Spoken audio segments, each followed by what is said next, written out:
Well, hello everyone, and welcome to NCSL's webinar, Developing a Dialogue, Public Input and Legislative Outreach. My name is Wendy Underhill, and I will be moderating this webinar today. I'm the Director of the Elections and Redistricting team here at NCSL. Behind the scenes today, I'm supported by Christy Zamarripa and the rest of our team. Please know that NCSL's #1 responsibility is to provide legislators and legislative staff with information and analysis, so ask us anything at elections-info@ncsl.org. If it relates to redistricting, elections, or campaign finance, my team will try to answer it. And if it is on any other topic, we'll send that question along to our colleagues in a different department. I'd like to take a moment to thank the sponsors of this redistricting webinar series for their generous support of NCSL's work. If you'd like to know more about these folks or how to get in touch with them, please let us know in the audience chat box or see NCSL's redistricting vendors webpage. And Christy, you might put the link to that right in that spot as well. Today, we'll learn about how public interest in redistricting can be accommodated or even encouraged, and specifically, we'll learn about the efforts in 2 states, New York and Utah, to engage the public in the redistricting process. For context, redistricting used to be something that only a dozen people in any given state cared about, but those days are long gone. Now, redistricting is front-page news, or at least it was until COVID-19 hit, and it will be again. Similarly, a decade ago, the public's desire to have a role in redistricting was just beginning to surface. But this decade, public input, or transparency as some people refer to this, is going to be all the rage. Even if Jane Q. Public isn't thinking about redistricting yet, advocacy groups, academics, attorneys, and lots of other folks are paying attention. And they're asking to learn more about how the system works, and they're asking to have their voices heard. So today's webinar will address how that can happen. Our plan has 3 parts. First, my colleague Ben Williams will provide a classic NCSL-style 50-state overview of the ways that statutes can address public input. And next, we'll hear from Jeff Weiss, who has many roles, including as special counsel to the New York Assembly. He's created a redistricting roundtable for New York, a model that is available for replication. And finally, Jerry Howe from Utah's nonpartisan legislative staff will describe how the Beehive State brought the public into the redistricting process 10 years ago by providing software for anyone to draw maps and submit them. I'm fairly sure something just like that is in the works for this decade as well. Now for a few practicalities. My slide is not advancing, Ben. If you would take care of that for me, thank you. Above the presentation itself, you will see a couple tabs with one of them labeled Resources. Here you can find and download a PDF version of the PowerPoint as well as some other handouts. I do recommend you do that because some of the slides have a lot of text that you're going to want to be able to review on your own later on. Another tab is labeled Speaker, where you can, not surprisingly, find the bios for today's speakers. And you can access these tabs at any time during the presentation. Now, we'd like to foster participation through the chat box, which I see many of you have already found, so that's pretty exciting. It's in the lower left-hand corner of your screen. This is where you can type in your questions, or feel free to answer other people's questions, or make comments based on your own experiences. It's great that many of you are already in there, and we always like to see who's on the line and what states they're representing, so keep it coming there. This webinar platform is optimized for use in Google Chrome. While other web browsers such as Firefox may work, we recommend anyone experiencing technical difficulties try signing in through Chrome instead. If you continue to experience technical issues, please put a note in the chat box if you can, or email registration@ncsl.org. Ed Green is ready to help you out there. We do plan to answer questions at the end of the entire session, and then we will ask you to stay on the line afterward for a quick survey on what other topics you might like us to address in future webinars. In fact, if you already have ideas on topics you'd like to learn more about, feel free to just stick those in the chat box at any point. And we can take these suggestions that relate to elections and redistricting, or we can pass on the ones that relate to anything else. Lastly, today's webinar is being recorded. The link to access the recording will be sent to you by Christy within the week. And with that, Ben, I'm going to turn it over to you. Great. Thank you, Wendy, and hello, everyone. As Wendy noted, Jeff and Jerry will get into the finer details of how New York and Utah are creating spaces for public discussion and engagement. My job here at the beginning is just to give a broad overview of these processes, including the buckets into which NCSL has categorized them. So as the public becomes increasingly attentive to redistricting, states are creating more opportunities for a conversation about when and how districts are drawn. This is true whether redistricting is by the legislature or a commission, Although opportunities for citizen engagement are more prevalent and often more robust in states where commissions have the primary responsibility to draw maps, commissions are in no way required to make the process more transparent and open to the public. Citizen involvement can be broken down into the following broad categories: allowing citizens to contribute maps of their own, which they have designed, to redistricting authorities; allowing citizens to comment on proposed plans throughout the map drawing process; giving the public access to redistricting authorities through hearings and available information; providing public notice of redistricting-related actions and meetings; and prescribing a procedure for citizens to seek court review of enacted plans.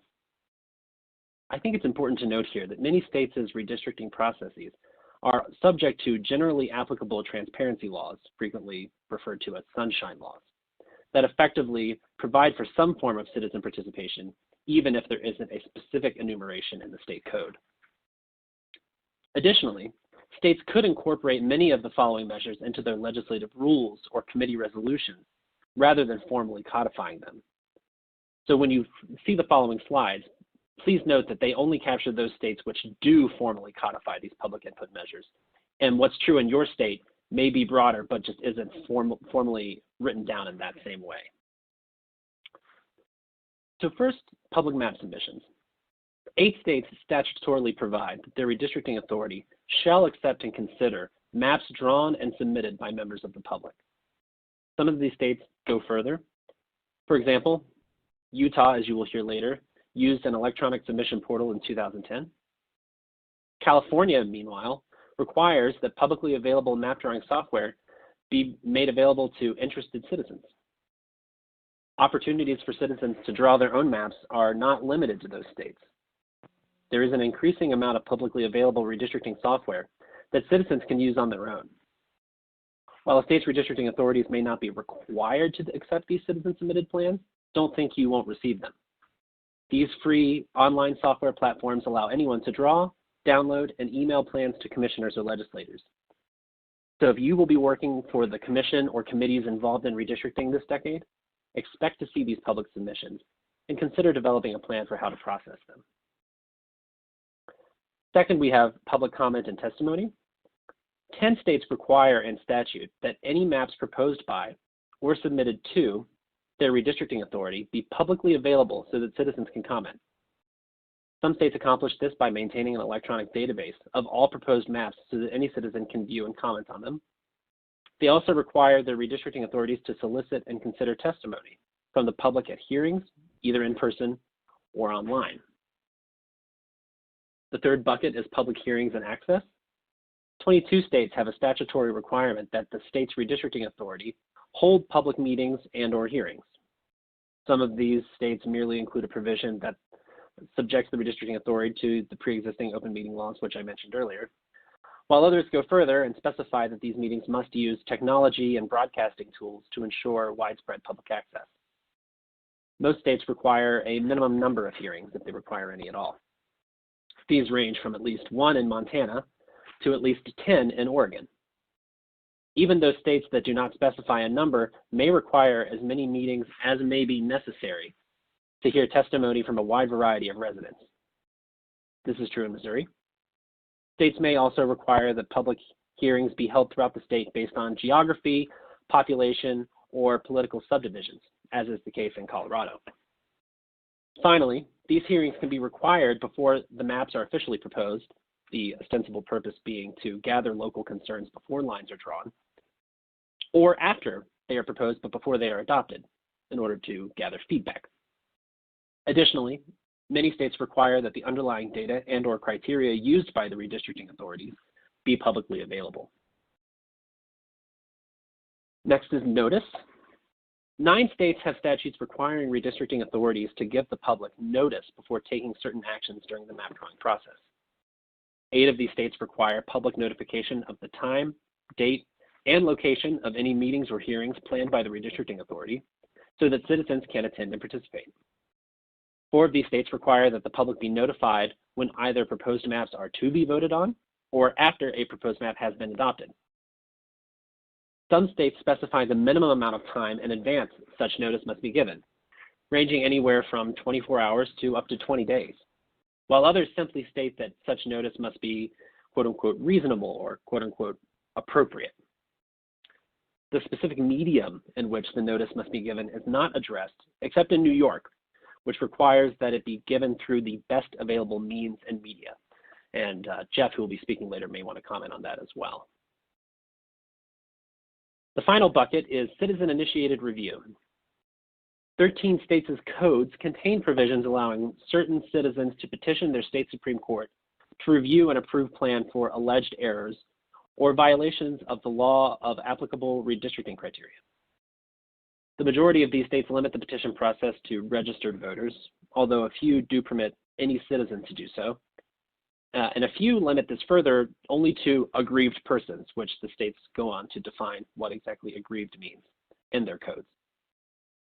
Vermont requires at least 5 persons to file the petition. These challenges usually need to be initiated within a specified time period, typically between 30 and 60 days after a plan's filing or approval. A small number of states permit citizens to directly challenge an approved map through the referendum process, which then forces a review by the state Supreme Court. If the map is found to be inadequate, it is then redrawn by either the original redistricting authorities, so the legislature or the commission, the state Supreme Court, or an appointed special master. And that's all I have for now. I'll be participating in the Q&A at the end if anyone has questions. So for the time being, I will turn it over to our speakers who will shed some light on how some of these public engagement processes look and operate in the real world. Jeff? And actually, before Jeff hops on, I just wanted to say one word about what you've been working on, Ben.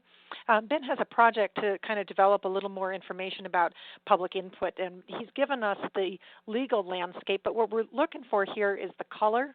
How are states really doing this? What does it look like on the ground? Some good stories from years before. So if you have some information on that about what you've done in the past or what you're planning for this year, we would absolutely love it if you would put it in the chat box, or you can address it directly to Ben at ben.williams@ncsl.org, or of course to me, wendy.underhill@ncsl.org. And with that, now I'm going to turn it over to you, Jeff, for a description of what's going on in New York.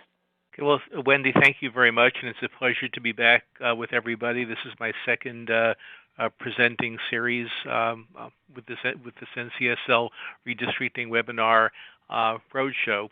I'm going to spend a few minutes talking about outreach strategies that I've worked on in the past and recommendations for the future based on some of the lessons that we've learned. I am a special counsel in the New York State Assembly, but the presentations that I'll be making on my experience in both New York and Massachusetts are views that are entirely my own and do not represent any official policy on behalf of either the New York State Assembly or, as I'll get into later, the Massachusetts State Senate, but based on a process I've used in the past and we'll talk about in the current context. I'll walk you through successfully navigating the redistricting process, working with the public, avoiding some of the mistakes I've seen, and especially minimizing litigation, which has often given redistricting a bad name. I've always been guided by my mentor, the late Senator Robert F. Kennedy, who once said that an honorable profession calls forth the chance for responsibility, the opportunity for achievement. Against these measures, politics is truly an exciting adventure. And Kennedy is often referenced as saying that politics is an honorable profession and that redistricting is part of that process. I'll start by giving you an example of something you should never get caught saying. For those of you that are on audio only, there's a quote here from a federal district court decision in the case of Holmey versus Madison County from 2001 and a challenge to a county legislative redistricting plan. The atmosphere in the hearing room was so bad that the chair of the committee used a series of expletive 4-letter words, which those of you who are watching on video can see, but this is verbatim from a court decision on how one gentleman, a legislator, lost his cool and found his comments in a court decision that probably those of us who are lawyers and deal with court decisions regularly have probably never seen before. But it's a word to the wise that everything you say and do will be recorded, and will come back to haunt you if it's not done in a responsible way. Moving forward to the last round, David Daly, in his book that took a look at the 2011-12 redistricting process, quoted Ohio State Representative Kathleen Clyde. She said in 2011 that she sat on this traveling summer committee where they took the apportionment board on the road so we could show the map to the people, but we didn't have the maps. We went on the road and we didn't have anything to show, so we didn't get very good attendance, and they used that as proof that people don't care. Of course, they're doing this during the day. They're not very well publicized, and we don't have any maps. I traveled around the state and saw nothing, just frustration and discouragement from the people who had the wherewithal to find out about it and come.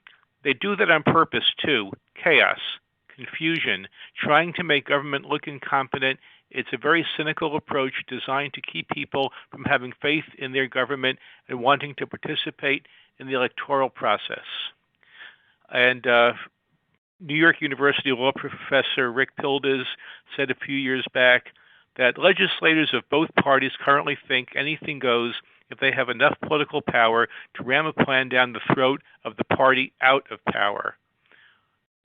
Looking back at the 2010, 11, 12 experience, a few examples here of what not to do would be relying on law firms. Now, we always tell you, wherever you go, travel with your attorney, but don't farm out the entire redistricting process to a law firm thinking that the lawyers can protect you from privileges and immunities that the courts no longer honor, especially in redistricting litigation.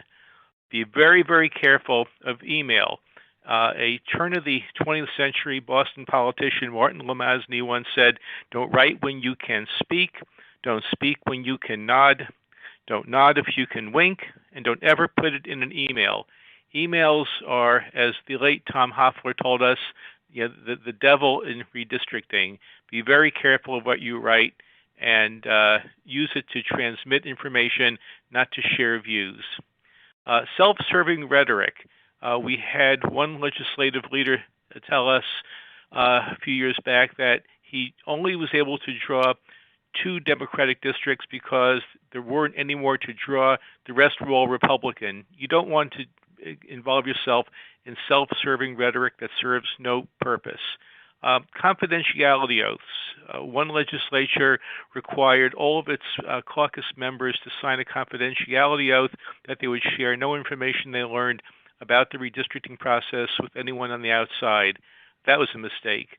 And another bad practice was maintaining hideaway offices, such as in a hotel across the street from the Capitol, where all the work got done, but no one was aware that it was taking place off premises. Just a few mistakes that you'll want to try to avoid very much. In 2010, I was counsel to the New York State Senate when my party had the majority, and we created a roundtable where we used to bring in most of the stakeholders, the activists, the good government groups, the civil rights groups, to come in and tell us what they're hearing, and we shared with them what our thoughts were. In addition to my work with the New York Assembly, where I'm serving now, I am an adjunct professor at New York Law School, where I've created for the 2020 round the New York redistricting table, where we're doing this outside the legislature, but bringing in legislators, staff, activists, experts, voting rights groups to share information, to get on the same page, to know what each other are doing without taking advocacy roles, purely academic and information sharing. Our goal through this redistricting roundtable process is to provide New Yorkers with information about the process, what the legislature is doing, what a new commission that New York is going to be will be undertaking, to really put everything out in the sunshine so everyone sees what's going on, but again, in a non-advocacy purely informational role. We'll be also looking at different kinds of cloud-based devices to provide this information. We'll be working with municipalities across the state on local redistricting, and we'll provide information on the law, what the courts have said about redistricting in the past in New York. And New York has had a colorful history of redistricting litigation, but where this goes in the future, we'll find out. We're going to also undertake the public mapping project in New York, something that first was developed in 2010, where the public gets offered free software and data to be able to draw plans to submit to the legislature. We will serve through New York Law School as the platform in which to do this, and we'll also coordinate with universities and colleges across the state, hopefully creating a competition process awarding groups of students or public advocates an award for a best plan to be judged by a panel of experts. I'll also spend a few minutes talking about my experience working in the Massachusetts Senate as counsel. I've worked there almost as long as I have in New York, but I'm particularly proud of the outreach process that we took in the Massachusetts Senate in 2011 and 12. First off, it's very important to keep in mind that the legislature looked at redistricting as a legislative responsibility that was conducted responsibly. That we sought to create an open and inclusive process for anyone to submit their ideas or plans to the redistricting committee for consideration. This dialogue enabled us to create new minority districts in the Commonwealth, something that was often the subject of litigation in past decades. We looked for inclusiveness to strengthen plans with public participation in a process that created fair and legally defensible districts. And following the Massachusetts example, I think should be something other states look to do in the future. We took a number of strategies in the state with public outreach efforts. 13 public hearings were held where over 4,000 people participated. We had over 400 witnesses at these hearings. We supplemented the hearings with individual meetings with a wide array of civic organizations and elected officials throughout the Commonwealth. We created a dedicated website for the benefit of all people in Massachusetts to work with, and more than 35,000 individuals visited the website. Were able to learn about the process, view video recordings of every public hearing held, offer their own suggestions, and even to be able to draw their own maps. Our Massachusetts experience in 2011 resulted in increasing the electoral opportunities of minority voters. We did not unduly subordinate traditional redistricting principles for racial considerations, but rather gave due weight to all the competing legitimate state interests. We created 20 majority-minority House districts, an increase from the prior 10 districts in the 2001 plan, and also in the Senate created a third majority-minority Senate district in the western Massachusetts Springfield area, in addition to strengthening 2 districts in the metropolitan Boston area. So moving forward, there are a few pieces of advice that I'd like to offer. Right now, the census is being taken and will be taken through October 31st. So I urge everybody to work across party lines to achieve a complete census count, both in urban and rural areas, because no one can really get to the starting gate without a fair census count, and that helps everybody. You want to begin developing user-friendly redistricting websites, and has been outlined before in some of the criteria and standards that states delineate. You want to put information on there with state redistricting laws, committee memberships, contact information, schedules, maps. You put the kitchen sink on your website, offer as much as possible, and also develop meaningful criteria to guide the process and help avoid prolonged litigation afterwards.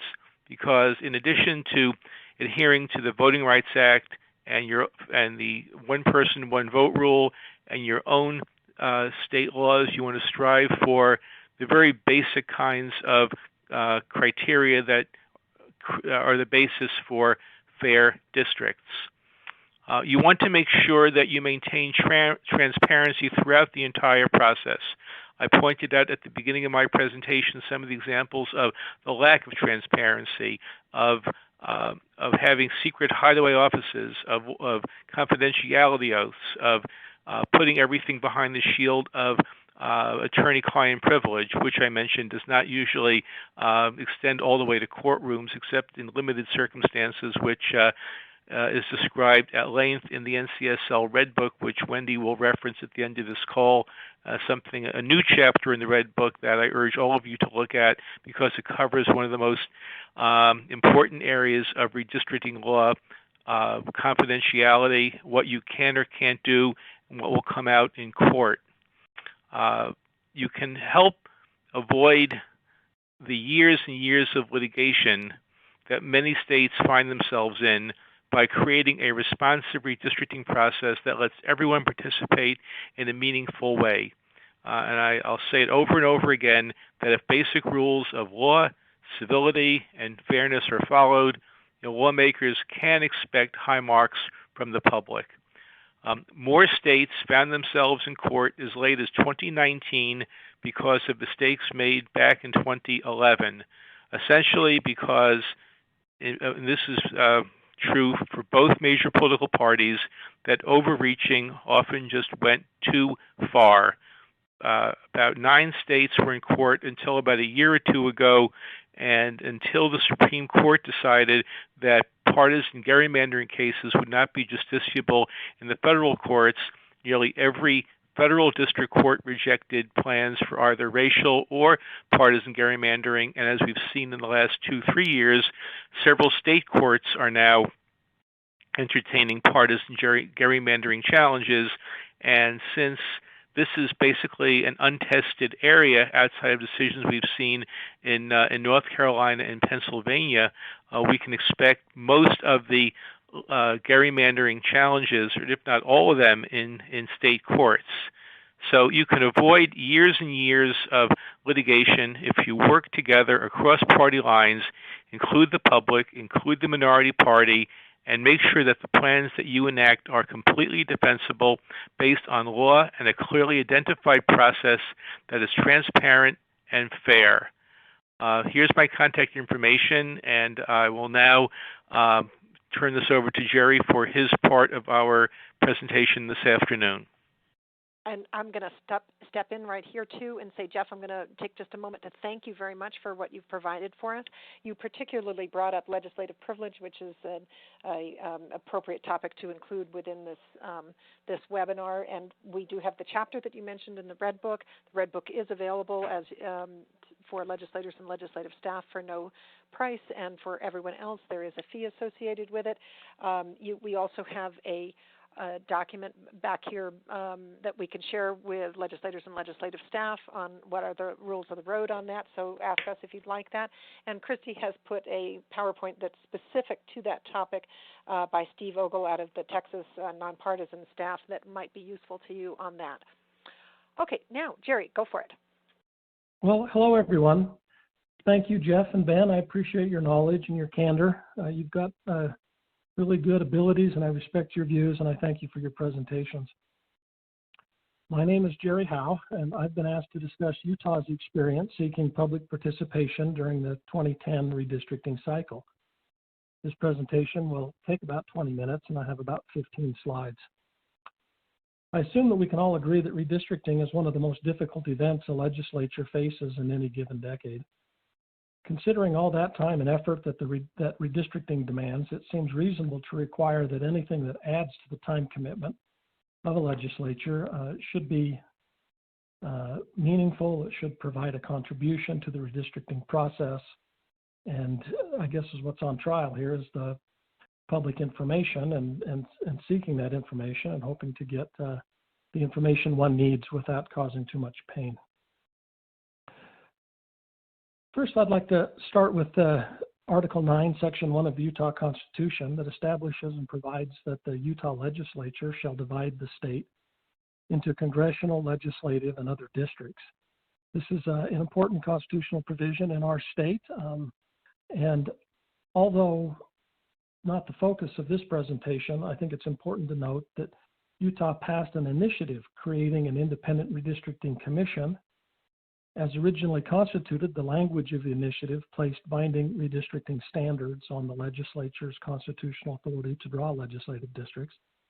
The language also required that the legislature to either enact the commission's redistricting plan without change or amend or reject it outright. Now, the initiative language was amended during our last general session. The new language resolves staffing conflicts and requires the legislature to provide ample time in a public meeting for the Independent Redistricting Commission to present its proposed redistricting plans, and it repeals the requirements on the legislature. So having said that, I'd like to direct a comment to the baby boomers in the audience. You may remember the old Snickers commercial.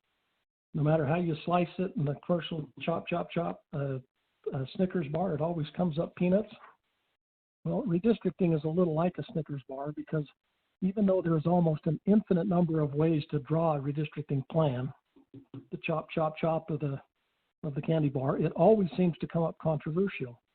This is counterintuitive, right? This is counterintuitive to me. Even with nearly an infinite number of potential redistricting plans, not one of the plans will satisfy the desire of every interested party. Ground rules. Every state needs them, and ours look like this. We required single-member districts through the redistricting commission, or excuse me, redistricting committee. Single-member districts, they were contiguous and they were compact. The redistricting committee established that congressional districts would be plus or minus 0.1%. Legislative districts would be plus or minus 3.5, and school board would be 3.5. At least in my lifetime, creates a redistricting committee comprised of about 20 legislators that are appointed by the Speaker and the President. The redistricting committee adopts principles and holds about 30 meetings, including almost 20 public hearings from one end of the state to the other. In a sense, redistricting is like communities dispersed up and down a long river where the upstream water users are sometimes unaware of the impact of their usage on downstream users. To illustrate, when our state redistricting committee visits different regions, and I assume this is true across the country, but every community we visit makes the case why it should not be divided. The information these communities provide is valuable, and I'm not being critical of any community that makes its case. But the difficulty for legislatures and redistricting commissions is that it's almost impossible, perhaps it may be even impossible, to implement the requests of every single region of the state.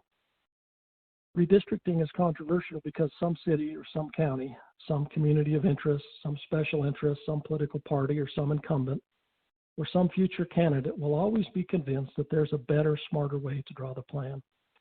And with limited geographical, at least within limited geographical regions, the critics are almost always right.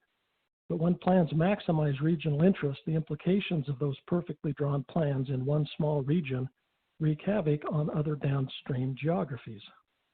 In the last redistricting cycle, the redistricting committee determined that congressional, Senate, House, and school board districts were to be single-member, contiguous, as I've mentioned, and compact, and we established our acceptable deviations.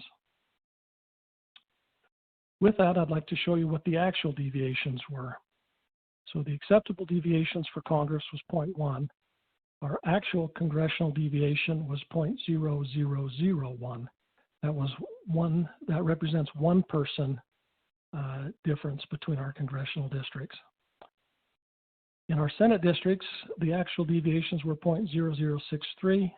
In the House, 0.12, and the school board, 0.0239%. So you can see that we really worked hard in the state of Utah to get these, to really tighten these deviations. Now, this is the time that I should admit that we received some pushback from legislators about keeping our variations as tight as we did, particularly in the House of Representatives. Tight deviations require very specific line drawing, swapping small numbers of population back and forth between each district. And all these tight deviations prevented legal challenges to the plans. It did cause some frustration in the legislature and in certain neighborhoods. So what I would say is if the public in your state strongly desires to be part of the redistricting process, which this trend seems to be countrywide now, and if they understand the redistricting process, I think the public in your state will request permission to submit partial plans for small geographical regions, because those are easier to draw and they don't have to worry about downstream users. Our recommendation in Utah would be don't fall for this tactic. Utah decided that the public should submit plans based on the same criteria as the legislature's redistricting committee, and the public should submit plans that are single member, compact, contiguous, and meet the same deviation standards, including the requirement that the plans be complete plans or that they be statewide plans.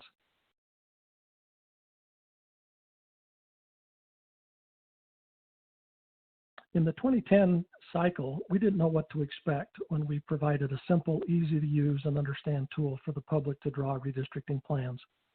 We contracted with Esri to create an online tool.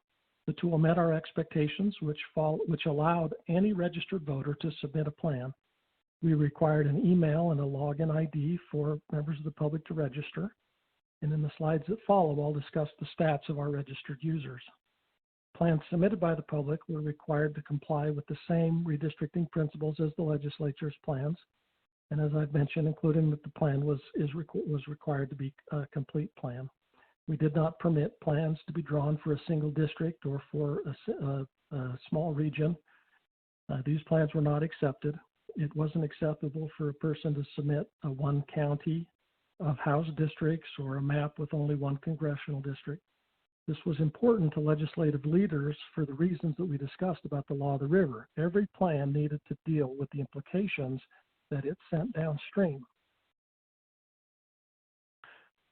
Let's be honest, doing things that have never been done before can be scary, and we were frankly a little nervous when we opened up this process a decade ago. The good news is that the public improved the redistricting process in our state, and we even experienced an unexpected bonus, and that was that we received some improved public relations, not just from legislative constituents of legislators, but also from news outlets and the media. Even though our critics believed that seeking public input was naive, at least on this level, requiring the public to meet the same standards as legislative plans ensured that every citizen who drew a complete redistricting plan also experienced the same headache that legislators get when they try to accommodate all the input that they receive after they've been on the road through the whole state. Allowing the public to experience the actual difficulty of drawing a complete plan isn't a bad thing. Even members of the media accepted our invitations to draw complete redistricting plans. We brought members of the media into the office. We allowed them to get on the Esri tool, invited them to do that, and helped them as they requested to draw their plans. This proved to be a real eye-opener to them and influenced future reporting of the legislature and the redistricting process. Public participation in redistricting, however, will not change the fact that partisans in and out of the legislature will use redistricting to maximize their advantage. And I'm not saying that public input will cause your critics to respect your choices because they discovered that redistricting can be really hard, because they won't. However, if the public is permitted to draw maps, important constituencies on both the left and the right learn that the first districts are considerably easier to draw than the last districts, which means that where you start drawing has a significant implication for all of the other districts that are drawn. And for every community that we visited along the state, each of those communities wanted to start the map in their area, essentially ignoring what happened downstream. So drawing complete plans helps the public understand what happens when they're from their primary interest and concerns. And I'd say even legislators need to learn, and sometimes even relearn, that redistricting is not as easy as asking each legislator or special interest or community to draw their ideal district and then snap the ideal districts together like puzzle pieces, because it simply doesn't work that way.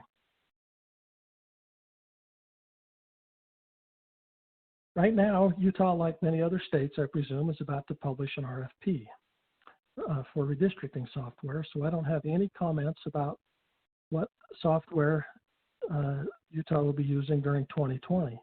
But during the 2010 cycle, staff drew maps with ArcGIS and Autobound, whereas the public tool was an Esri-based web redistricting tool.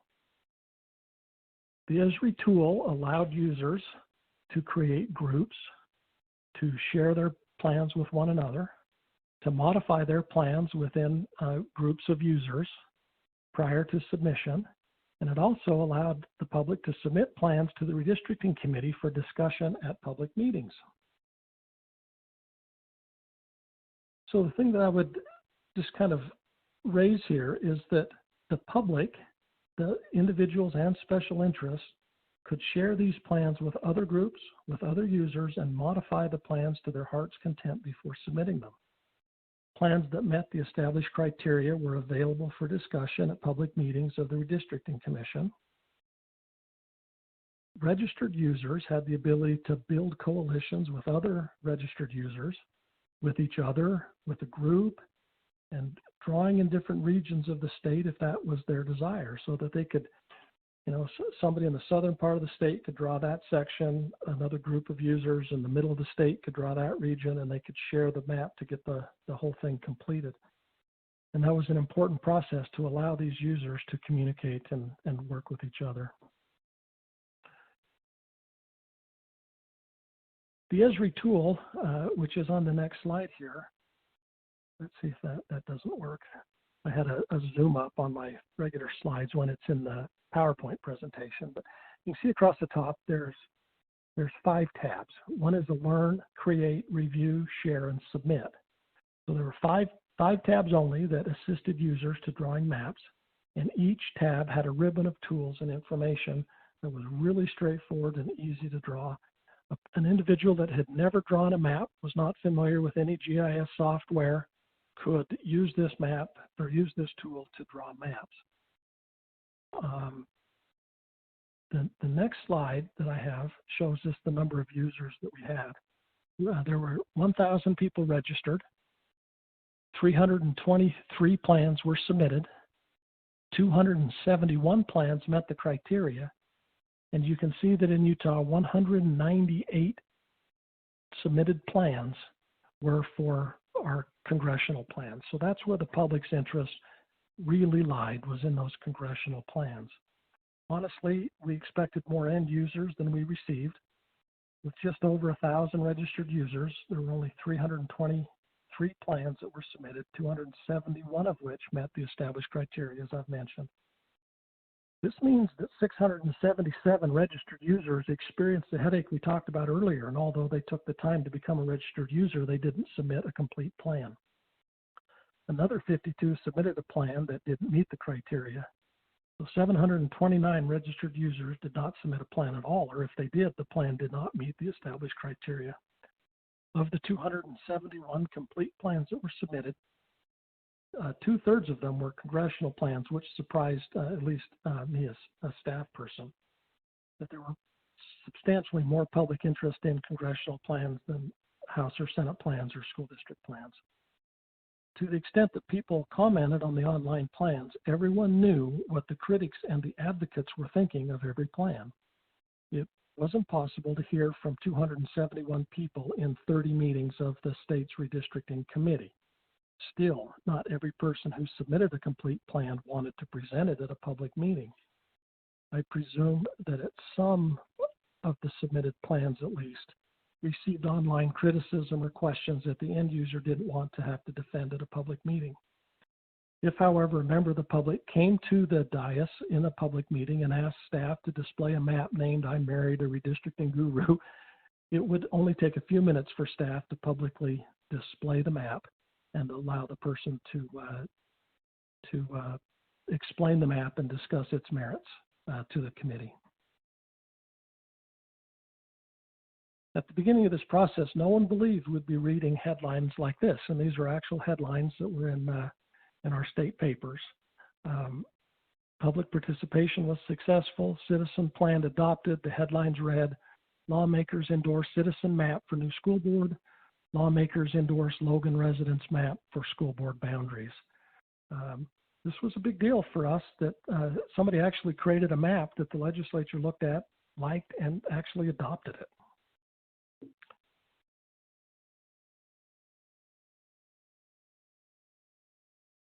Lessons learned. Be careful about requesting public participation and not allowing the public to comment on plans that were submitted by voters. People want to be heard and they get frustrated if they are ignored. Allow people to comment on all redistricting plans, both public plans and legislative plans. Allow them to comment online and at committee hearings, and most importantly, listen. Public participation, this is what we found beneficial about it in our state. When the public drew plans, they actually improved them. And not just the state school board plan that we talked about, but they gave improvements to congressional plans, good ideas on House plans and Senate plans.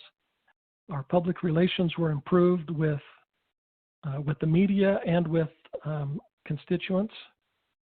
Public participation reduced the criticism that the legislature receives, and it's certainly controversial for the legislature to be drawing maps because I've mentioned no one map can ever make everybody happy.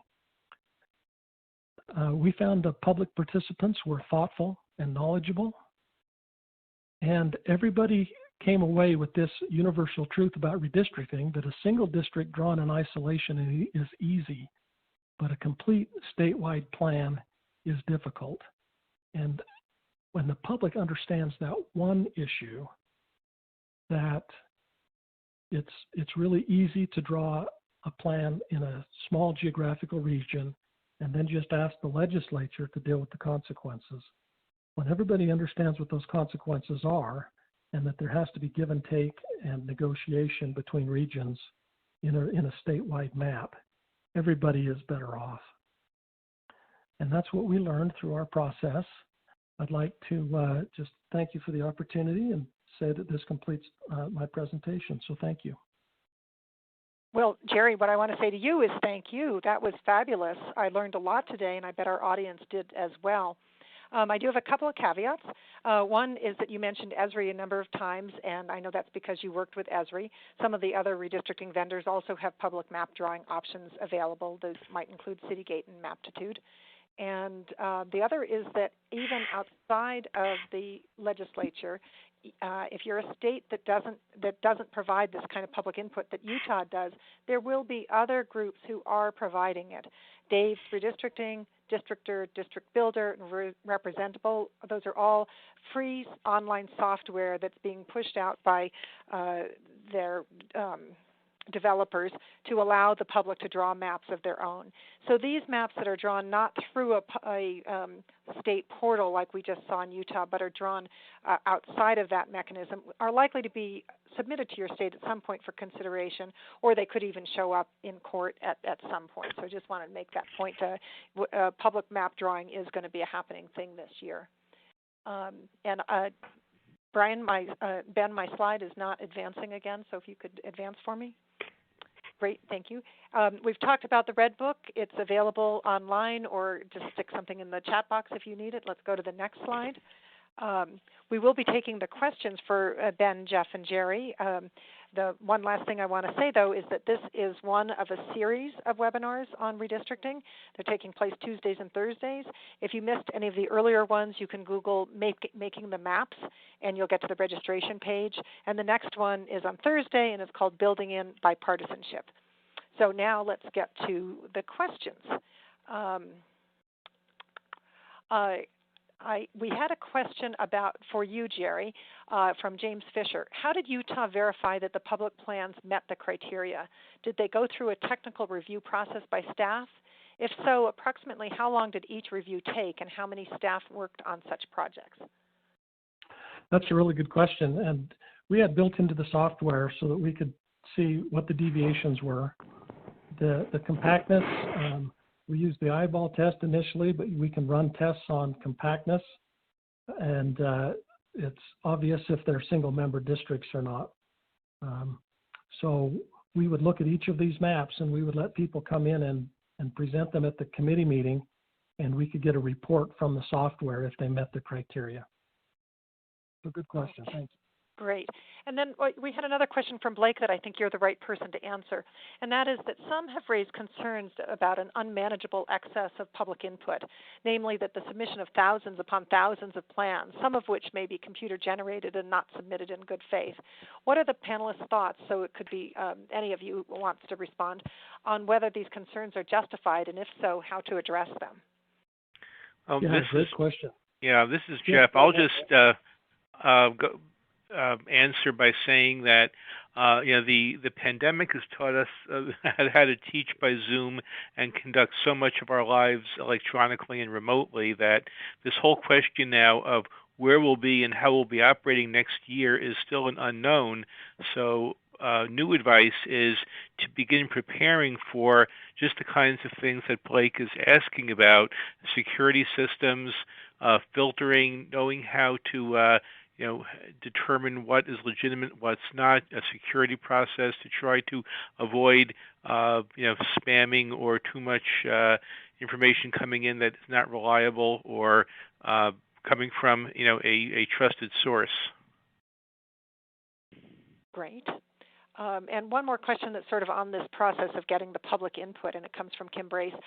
Does the requirement that people submit complete plans put too many restrictions? I know you've kind of addressed this, Jerry, but it reduced your need to process a ton of plans, but did it meet the needs of the public as well? You want me to answer that? Yes, please. The idea for the public to submit complete plans, I have no doubt, reduced the number of plans that were submitted. But the benefits, I think, outweighed the difficulty with having too many plans that you can't really, adequately review and look at. One of the things that the redistricting committee did was, just because you submitted a plan doesn't mean that the legislature is going to give it, a great deal of attention. If you don't come to a redistricting committee and explain that plan, defend it, discuss it, and provide information about it, it may not be looked at by too many people. But when you show up at a committee meeting and you have a plan that you drew and you have a discussion about it and that plan has merit, it begins to get traction. Same thing a legislator has to do when he files a bill or a redistricting plan with the legislature. If they don't come to committee and if they don't discuss it and talk about it, it just doesn't get a lot of attention, has a hard time getting traction. But by doing these statewide plans, I think there's quite a bit of an upside there in the learning curve, and it helped people to understand, although it did reduce the number of plans that were submitted. I would just add to it that the whole argument, the whole discussion of communities of interest comes into play here, that to the extent possible, you need to be able to work with small area 1, 2, 3, 4 district plans that are not complete statewide, because you're going to find that many of the advocacy groups are going to be coming in showing local communities of interest and how, let's say, the Asian American or the Hispanic community under a current map is divided in X number of too many districts, and that by focusing through the community of interest analysis where these different groups are, and possibly creating natural districts, you should anticipate the need, both legally and politically, to work with small areas. All right. And go ahead. I was just going to say that at least in Utah, when people want to talk about a small area, neighborhoods, community of interest, so long as those areas end up wholly contained within a district, there's no issue there. It's only when you need to divide them that it becomes problematic.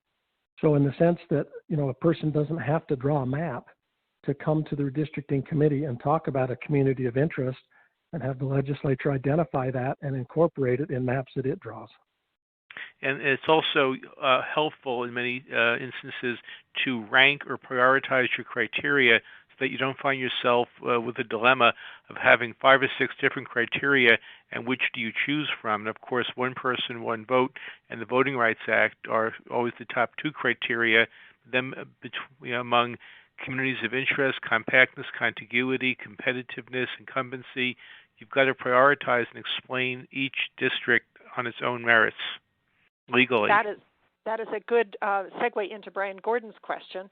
He asked, is it important to use objective criteria, compactness and not dividing political subdivisions, to create a draft map first before adding community input? I think this approach may limit partisan manipulation of legislative maps by requiring drafting based on objective standards. Then community input will allow the drafter to tweak objectively drawn districts to prevent the divisions of communities of interest. So, Jeff, would you like to respond to that one? Yeah, I mean, again, there's no one-size-fits-all, but you need to prioritize population equality, the Voting Rights Act, any state requirements and statute, and then you need to look at compactness, contiguity, communities of interest, all those different factors, and it's best to rank them, but communities of interest, we won't get into the whole line of litigation here, but when you look at cases like the Cromartie versus Easley case from 2001, I believe, from North Carolina, on whether you're looking at politics or race, you need to really look at your state's history, look at your current districts, look at the demographic trends, and see what makes sense. I wouldn't do this arbitrarily, but what makes sense, and just don't throw away your your state's history of redistricting the way it's been done, but look towards the future of opening up the process and making sure that people are represented, that communities are represented in equal numbers while following Voting Rights Act requirements if they apply. And I would also tend to rank competitiveness, incumbency as not as important as equal population and voting rights, but the problem that people have found with legislators is that they draw districts for themselves, not the voters drawing districts to then elect the legislators, and communities of interest represents where the people are and where they choose to live. So it's important to just weigh these factors and play around with it for a while, but do develop criteria which will also help protect you in court challenges if you follow the rules. Well, we got a couple of comments here that I think bear on what we've just been talking about in terms of full maps or partial maps. Blake says that some people have proposed letting the public separately submit maps showing communities of interest. And I think California does that. I think one of their questions is, what is your community of interest? Let us know where your boundaries are and why. And then Aaron adds on that Representable's organizational goal is to facilitate the defining of communities of interest by allowing the communities themselves to draw the maps, again, of the community of interest. So thank you both for that. A couple of questions about the census. Senator Hunt asked, if the Census Bureau is successful in delaying submission of data to the states, what are the potential impacts to the process and the ability to have time to develop plans and get public input? Jeff, can you answer that in 1 minute? In 1 minute, I'll say this is going to require a state-by-state analysis. You're going to have to look at your state constitutional requirements, your statutory requirements, your election calendar. When Congress decides what extension to give the Census Bureau, you're going to have to work with the reality that you might get your data July 31st, maybe a bit earlier by a few weeks. We don't know that yet, but this is a huge question that we've never had to face before. But at least get your facts, your calendar, your laws straight, so that you can take a look at where you're starting from. NCSL has done an excellent job of looking at your state deadlines, also your the interim deadlines, like when a first iteration draft plan has to be created by a committee. You need to look at all these things and then factor in how a delay in the PL 94-171 data delivery works in your state. And of course, the possibility of asking a state or federal court to step in and modify what you otherwise would have to do under law. under statutory law. But Great. this is a big question that's going to require more than 1 minute. That's for sure. And 50 different answers. Before we got on the line, I was actually working on our webpage that is not yet published on this topic. So any of you who've got some experience in your state and can share your thoughts on this, by all means, send to me, wendy.underhill@ncsl.org.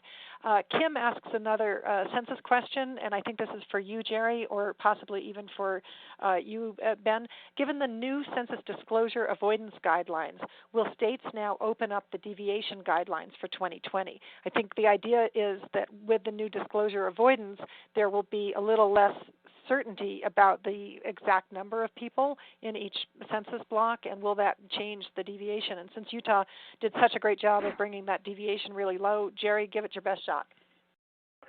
That's a really good question. I'm not sure we have an answer for that. The avoidance guidelines that the census is using is certainly going to make a difference in the districts, but it's the only data we have.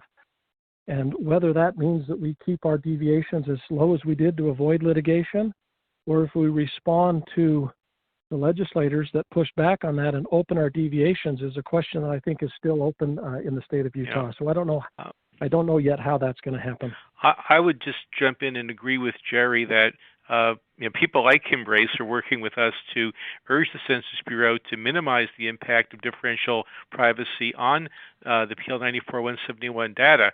So once we know what that differential privacy indicator is, they call it the epsilon level, how much will they fudge the numbers, then we'll be in a much better position to deal with the flexibility where it's possible on how to address population deviation in the future, which is a very important issue, and it's good that Kim brought this question up. Great. I've got just a couple more comments that we can share. Brian Gordon said that equal population districts, which relates exactly to what we were just on, the deviation, do not restrain partisan manipulation of districts. The issue is how you compose equal population districts. Partisans will use packing and fragmenting opposing voters in order to game the system. And that gets, I think, to what Jerry said, which is that there's a bunch of different ways to do it, and all of them will come out controversial. Then a couple of comments from Doug Johnson. He's been involved with redistricting for the City Council of Poway, and he said in 2017 they received 43 resident-drawn maps, and that's 43 maps from a city with 50,000 people. So if you extrapolate from that to a state, we could expect a deluge of maps to come into every state. And then his other comment it maybe is an idea for states that are looking for how to do public input in a meaningful way. He says, one vital service I have not seen any state provide, and that's same day or next day summaries of public testimony and actions or decisions made at any meeting. For those who do not have the resources to have a lobbyist attend every meeting or the time to read through hundreds of pages of transcripts, waiting for the official meeting minutes to be approved and posted a month later means you're too late. So it's an idea. Can you do a summary afterwards, Jeff? I always strongly recommend that every document be posted on a public website and disseminated within 2 days of its publication. It might be more costly to actually provide summaries. That's more staff time, more work, and it's a very good idea, and I like it. But everything that's available, plans, transcripts, video hearings, within 2 days, it's got to be posted and on a website that is easily accessible and easy to work with. I'm sorry, Jeff. Yeah, I couldn't agree more with you, Jeff. In Utah, we record our hearings, all of our legislative meetings, and we have links to them. So every motion that is made, every decision that a committee makes, you can, instead of just having to go through the recording and find it, you can hit the link directly to the motion and hear an audio recording of what the motion was, what the votes were, what the discussion was about the decision. And then, of course, we post our the handouts at the committee meetings as soon as we can after the meeting. Sounds like good practice. And now we have come to the end of our hour together, and in fact, we've gone 6 minutes past the hour point. Thank you all for hanging in there with us, and do stay on the line for a quick survey. And if we could all just say thank you to Jerry and Jeff and Ben. They may not hear us say it, but it's been a wonderful hour, and we appreciate all of this. Let's stay in touch.